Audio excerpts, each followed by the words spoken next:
our eggs in. Let's get them worked in really good. Come on, baby. Spread out. Come over to this side. Oh, gang, look how wonderful this looks. Before I dive into this, I want to check our sauce to make sure our flavors are just there. So look, I'm going to just take a little bit out the corner here.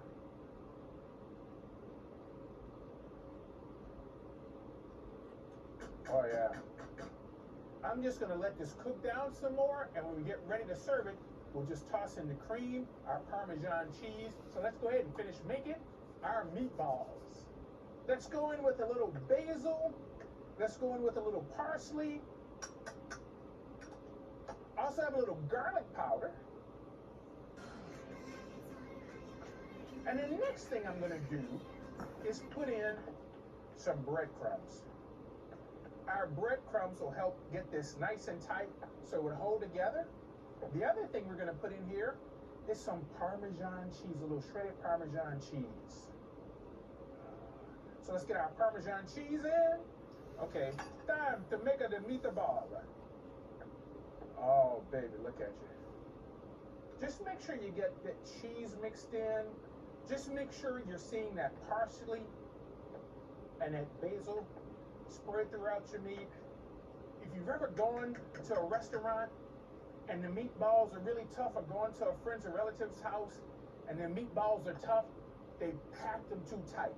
So take a little bit of your meat, all right?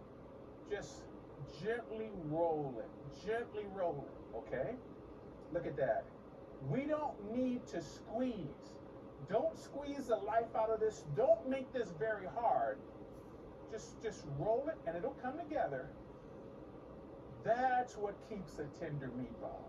You just treat it gently. It's almost like if you're rolling an egg. Picture an egg out of the shell that you're rolling together in your hands.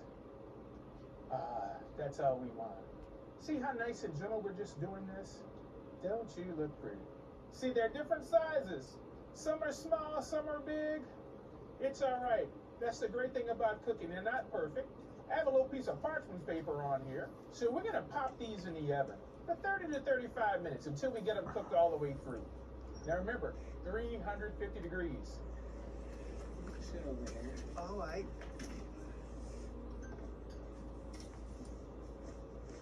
Make me proud. 350, 35 minutes, 30 minutes. You can check them. You always can cut one open, see if it's cooked. Now, let's finish off our sauce right quick. Here, I'm going to go in with a little bit of cream.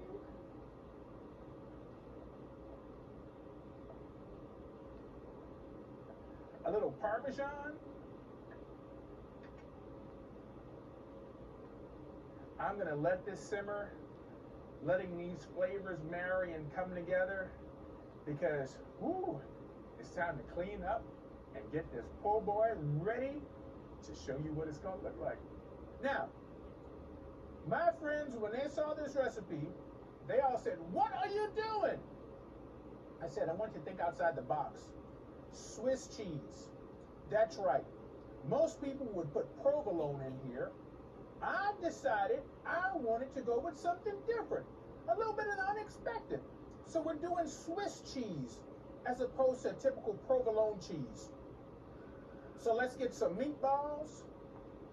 Run those meatballs right down on in there. Oh yeah, baby. Now if you want to cut them, you can. Oh, come on, we have room for you. Look, you get right there. Come on, stay there, stay put. Get in there. Oh, doesn't that look great? Take a little bit of that vodka sauce and just go right down the middle. Oh yeah, baby, look at you. Right over the top. See, this sauce is nice and hot, causing our cheese to melt. Oh, baby. There we go. Now that's my version of one of our favorite local sandwiches, the meatball po' boy. Coming up next, fried chicken, chicken salad sliders, a great sandwich using leftover chicken. You know, when you fry chicken, I tell you what, that smell is there for the next couple days, which is so good. So it only makes sense you're gonna fry extra. And this is a great thing to do when you have that leftover fried chicken. So in our bowl, we're gonna start with about a cup of mayonnaise, yes. And remember, we used buttermilk earlier, so we're going to use a little buttermilk in our fried chicken salad sliders. Oh, how many times can you say that? A little lemon juice. I love lemon juice because it wakes up such great flavors. A little bit of Italian seasoning. A little bit of celery salt. Oh, yeah, look at the flavors. Look at the flavors that's going in. We're also going to do a little mustard. Now, I'm going to use a little Creole mustard. If you want a little yellow mustard, that's fine. But I tell you what, I love the Creole mustard for this depth of flavor that it gives. Oh, this is going to be so good. Now, little parsley, diced up. I also have some finely diced celery.